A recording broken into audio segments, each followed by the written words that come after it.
Paix et joie du Christ, paix et joie, que la grâce de notre Seigneur Jésus soit avec toi qui m'écoute.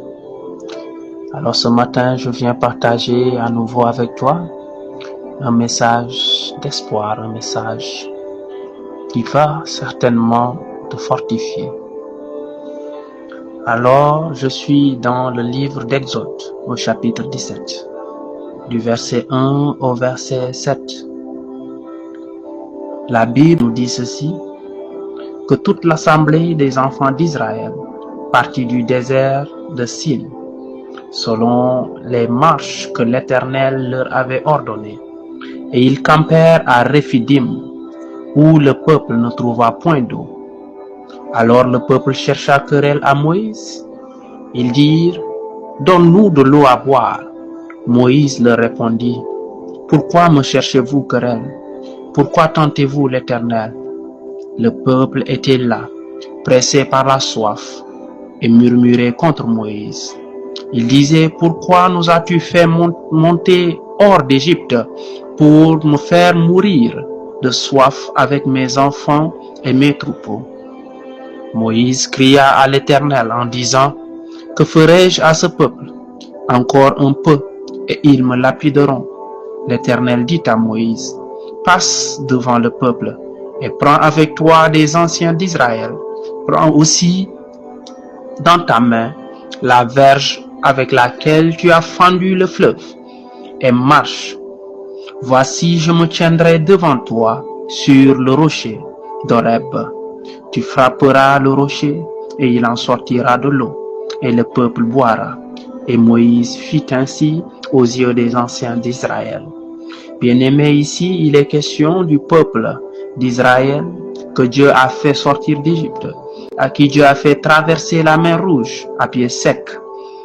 Et la Bible nous dit qu'après avoir traversé la mer, ils ont marché dans le désert. Et pendant un certain temps, ils sont arrivés à un endroit appelé Rephidim, et le peuple ne trouva pas de l'eau à boire. Le peuple assoiffé commençait à murmurer, à critiquer, à parler.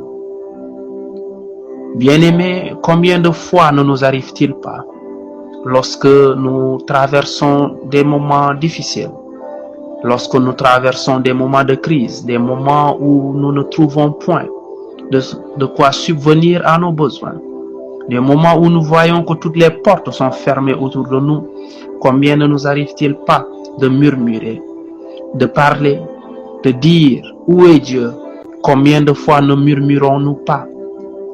Alors que dans ces moments, tout ce que Dieu attend de nous, c'est que nous puissions rester dans le silence, lui faire confiance, c'est que nous puissions rester à l'écoute. Bien-aimé, toi qui traverses des moments difficiles, toi qui traverses des moments de crise, des moments où seul tu es perturbé, seul tu es troublé, tu n'as plus la paix du cœur, parce que tu ne sais pas comment tu feras, comment tu prendras soin de toi-même et de ceux qui dépendent de toi. La solution n'est pas de murmurer, la solution n'est pas de pleurnicher, mais la solution c'est de faire confiance à l'Éternel et de rester à l'écoute. Tel que Moïse l'a fait, Moïse est resté à l'écoute et l'Éternel lui a donné des directives. L'Éternel lui a dit, va à un endroit et je me tiendrai là. Frappe le rocher et l'eau jaillira. Toi également qui traverses ces moments de crise, ces moments où tu peines à subvenir à tes besoins, où tu ne sais plus à quel saint te vouer, reste à l'écoute du Seigneur. Écoute-le, il parlera à ton cœur. Écoute-le, il parlera certainement. Il t'indiquera où aller, il t'indiquera où frapper. Et quand tu frapperas, crois-moi, l'eau jaillira. Il pourvoira à tes besoins. Oui, l'eau représente ce dont nous avons besoin. L'eau représente ce dont nous avons soif, ce dont nous manquons dans notre quotidien. Il t'indiquera quelle porte frapper. Et même dans le désert, où personne ne parvient à trouver des ressources, toi, crois-moi, tu trouveras des ressources. Les gens se diront, comment fait-il? Comment fait-il? Alors que nous sommes en moment de crise, comment fait-il pour trouver des marchés, trouver des opportunités? Mais crois-moi, ce sera parce que tu es resté à l'écoute du Seigneur. Il t'indiquera quelle porte frapper. Il t'indiquera où te tenir et l'eau jaillira et tu boiras certainement. Parce que celui de qui l'eau jaillit, celui-là n'est autre que Jésus-Christ, notre Seigneur.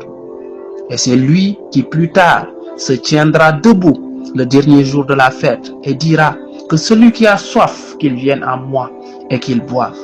Et des fleuves d'eau vive couleront de son sein. Oui, bien-aimé, des fleuves d'eau vive couleront.